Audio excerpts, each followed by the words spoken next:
bạn chừng này số bằng vốn xuân xóa cung xa chỉ mấy chừng phụ cam mà cam chỉ riêng sang lấy bỏ dưỡng ngàyนี้คือยังศึกษา grammar บ่จึงจะบรรต่อแต่เตะตรงជាមួយនឹង part of speech នៅក្នុងភាសាអង់គ្លេសអូខេហើយ part of speech របស់យើងគឺយើងសិក្សាទៅលើ adjectives គុណនាមណាបងប្អូនហើយនឹងនិយមន័យរបស់វា definition of adjective អញ្ចឹងនេះគឺភាគទី1ភាគទី1ហ្នឹងមិនមែនភាគទី1នៃមេរៀនរបស់ខ្ញុំទាំងអស់ទេប៉ុន្តែភាគទី1តកតងជាមួយនឹងគុណនាមយើងនិយាយពីគុណនាមគឺជាភាគទី1របស់វាណា definition និយមន័យអញ្ចឹងដំបូងបងប្អូនត្រូវស្គាល់ថាអ្វីទៅជា adjectives អ្វីទៅជាគុណនាម adjective is a word that indicates a quality of noun adjective is a word គុណនាមគឺជាពាក្យដែលបញ្ជាក់ដែលសំដៅទៅដល់គុណភាព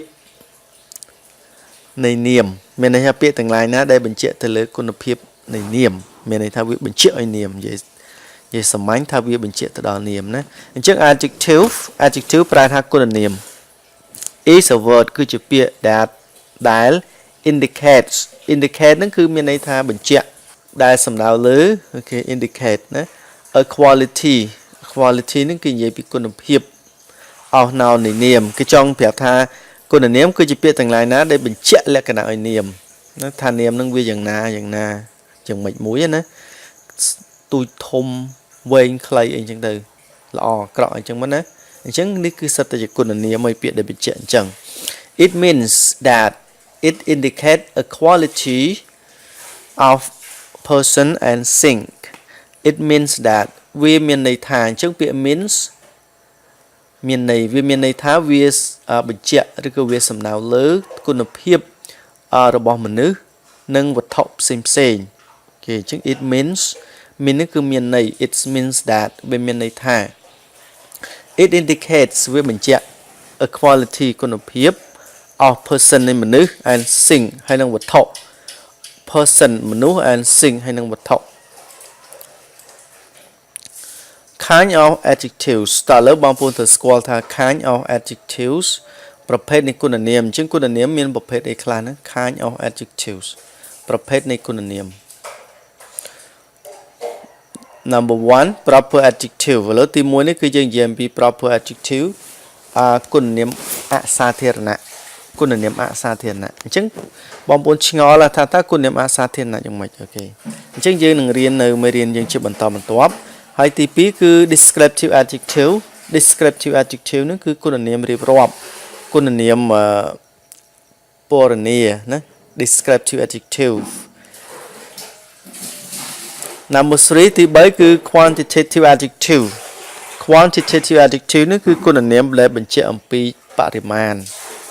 តកតងមួយនឹងបរិមាណណាពាក្យ quantitative adjective number 4ទី4 numerical adjective គឺគុណនាមតកតងជាមួយនឹងចំនួនលេខអញ្ចឹងវាតកតងជាមួយចំនួនលេខតែម្ដងណា number បងប្អូនស្គាល់ហើយអញ្ចឹងពាក្យ number ប្រែថាលេខ numerical adjective គុណនាមដែលតកតងជាមួយនឹងចំនួនលេខ number 5 demonstrative adjective គឺគុណនាមដែលតកតងជាមួយនឹងការចង្អុលបង្ហាញផ្សេង demonstrative adjective គុណនាមបញ្ជាក់អំពីការចង្អុលបង្ហាញផ្សេងណា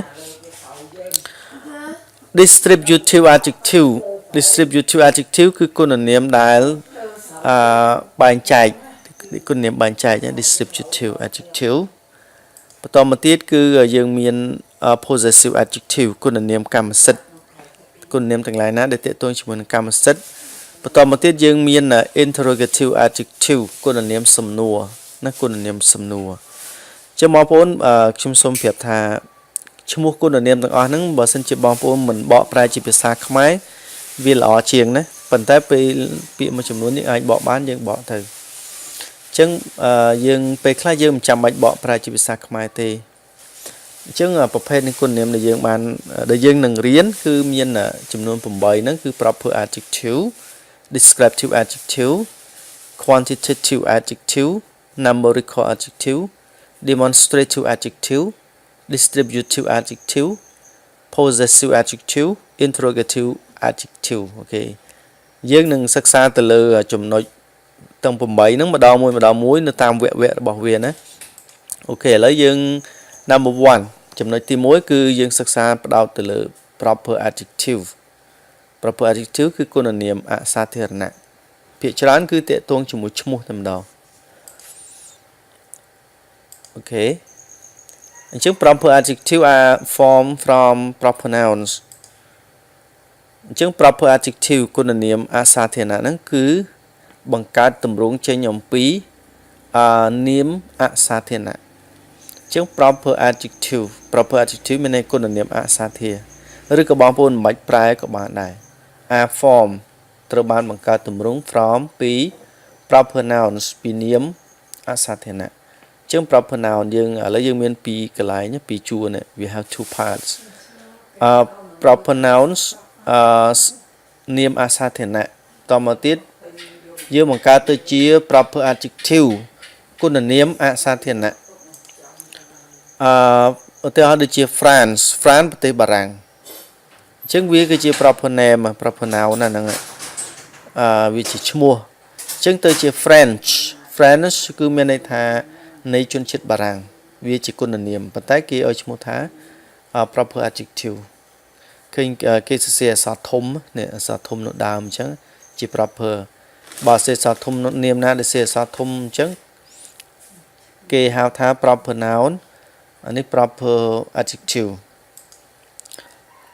Cambodia ប្រទេសកម្ពុជាទៅជា Cambodian នៃប្រទេសកម្ពុជា Cambodia ប្រទេសកម្ពុជាទៅជា Cambodian នៃប្រទេសកម្ពុជាជា adjective ជា proper adjective America គឺប្រទេសអាមេរិកទៅជា American គឺជនជាតិអាមេរិកនៃជនជាតិអាមេរិក Canada គឺប្រទេសកាណាដាទៅជា Canadian អញ្ចឹងនៃជនជាតិកាណាដាអូខេអញ្ចឹងគឺជា proper adjective នេះ Australia គឺប្រទេស Australia ទៅជា Australian ហ្នឹងគឺនៃជនជាតិ Australia Britain ហ្នឹងគឺចក្រភពអង់គ្លេសនេះជាឈ្មោះប្រទេសទៅជា British ហ្នឹងគឺជា proper adjective នៃជនជាតិអង់គ្លេស British Scotland គឺប្រទេស Scotland ទៅជា Scottish គឺនៃជនជាតិ Scotland ក៏ជា proper adjective ដែរ Scottish Japan គឺជនជាតិជប៉ុនទៅជា Japanese នៃជនជាតិជប៉ុនណា Scotland ប្រទេស Scotland ទៅជា Scottish នៃជនជាតិ Scottish Japan ប្រទេសជប៉ុនទៅជា Japanese នៃជនជាតិជប៉ុននៃEngland គឺប្រទេសអង់គ្លេស English នៃជនជាតិអង់គ្លេសឬក៏ភាសាអង់គ្លេស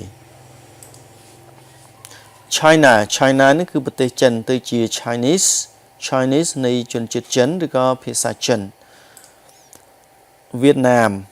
ប្រទេសវៀតណាមទៅជា Vietnamese ភាសាវៀតណាមឬក៏ប្រទេសវៀតណាម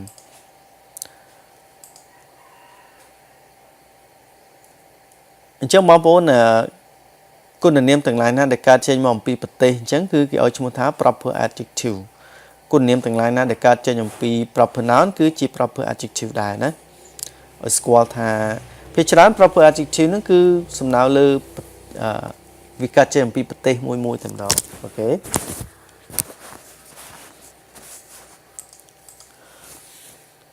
number 1 Cambodian ឥឡូវ number 1 នេះគឺយើងតកតងជាមួយនឹងការឧទាហរណ៍តឥឡូវយើងរៀនឧទាហរណ៍នៃការប្រើប្រាស់ proper adjective ហ្នឹងថាតើវាយ៉ាងម៉េចឧទាហរណ៍ដូចជា Cambodian student គឺសិស្សជនជាតិកម្ពុជាណា Cambodian student ធម្មតាបងប្អូនដឹងឲ្យគុណនាមគឺយើងប្រើវានៅខាងមុខនាម adjective stand before noun adjective modify noun adjective ឈរនៅមុខនាម adjective បញ្ជាក់លក្ខណៈឲ្យនាម indicate noun ឬក៏យើងប្រើពាក្យថា modify noun អូខេអញ្ចឹង Cambodian ប្រជាជនកម្ពុជាទៅជា Cambodian student សិស្សជនជាតិកម្ពុជាឃើញទេនេះសញ្ញាព្រួយនេះគឺមានន័យថាពាក្យ Cambodian ហ្នឹងគឺវាបញ្ជាក់ន័យទៅឲ្យ student បងប្អូនមានន័យថាសិស្សជនជាតិកម្ពុជា Thai clothes សម្លៀកបំពាក់ថៃសម្លៀកបំពាក់ថៃអញ្ចឹងយើងប្រែថយទៅក្រោយវិញក្នុងភាសាខ្មែរព្រោះថាគុណនាមគេដាក់វានៅមុខនាមខុសពីភាសាខ្មែរយើងដាក់គុណនាមក្រោយនាមអញ្ចឹងអង់គ្លេសខ្មែរកន្លែងហ្នឹងគឺប្រែផ្ទុយគ្នាគេអញ្ចឹងពាក្យថៃហ្នឹងគឺជា proper adjective វាជាគុណនាមអសាធារវាជាឈ្មោះណាវាជាពាក្យដែលបញ្ជាក់ដែលកាត់ចេញអំពីឈ្មោះប្រទេសអូខេអញ្ចឹង Thai clothes សម្លៀកបំពាក់ថៃអញ្ចឹងពាក្យថៃហ្នឹងគឺវាបញ្ជាក់លក្ខណៈទៅឲ្យ close សញ្ញាព្រួយគឺមានន័យបញ្ជាក់ឲ្យបញ្ជាក់ទៅដល់ណា Number 3 ទី3 French perfume ពាក្យ perfume ប្រាស់ទឹកអប់ French មានន័យថាជនជាតិបារាំងអញ្ចឹង perfume ទឹកអប់អញ្ចឹងទឹកអប់បារាំងអញ្ចឹងពាក្យ French វាជា proper adjective គេដែលកើតចេញពីឈ្មោះប្រទេស France ទៅជា French proper adjective ណាអញ្ចឹងទឹកអប់បារាំងFrench perfume ទឹកអប់បារាំងអូខេវាបញ្ជាក់លក្ខណៈឲ្យពាក្យ French បញ្ជាក់លក្ខណៈ perfume Number 4 ទី4 Japanese car មានន័យឡានជនជាតិជប៉ុន Japanese car ឡានជនជាតិជប៉ុនអញ្ចឹង Japanese គឺជា proper adjective វាបញ្ជាក់ន័យទៅឲ្យនេះវាបញ្ជាក់ន័យទៅឲ្យ car អញ្ចឹងឡានជនជាតិជប៉ុនណា Japanese car ឡានជនជាតិជប៉ុន Number 5 American tank មានន័យថារថក្រោះអាមេរិកាំងអញ្ចឹងពាក្យ American អាមេរិកាំងពាក្យ tank រថក្រោះ tank ប្រែរថក្រោះណាមួយទៀតប្រែថាធុងទឹកប៉ុន្តែពេលនេះយើងប្រែរថក្រោះទៅ American tank រថក្រោះអាមេរិកាំងអញ្ចឹងពាក្យ American វាជា proper adjective ដែរណាបងប្អូន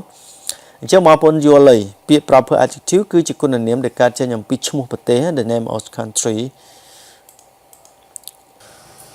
អូខេអញ្ចឹងបងប្អូនមេរៀននេះគឺដល់ទីបញ្ចប់សូមអរគុណសម្រាប់ការតាមដានទស្សនាសង្ឃឹមថាជួបគ្នានៅមេរៀនក្រោយហើយសូមបងប្អូនកុំភ្លេចជួយចុច Subscribe ចុច Like និង Share ម្នាក់មួយបើបងប្អូនគិតថាមេរៀននេះមានប្រយោជន៍អញ្ចឹងសូមអរគុណសម្រាប់ការតាមដានទស្សនា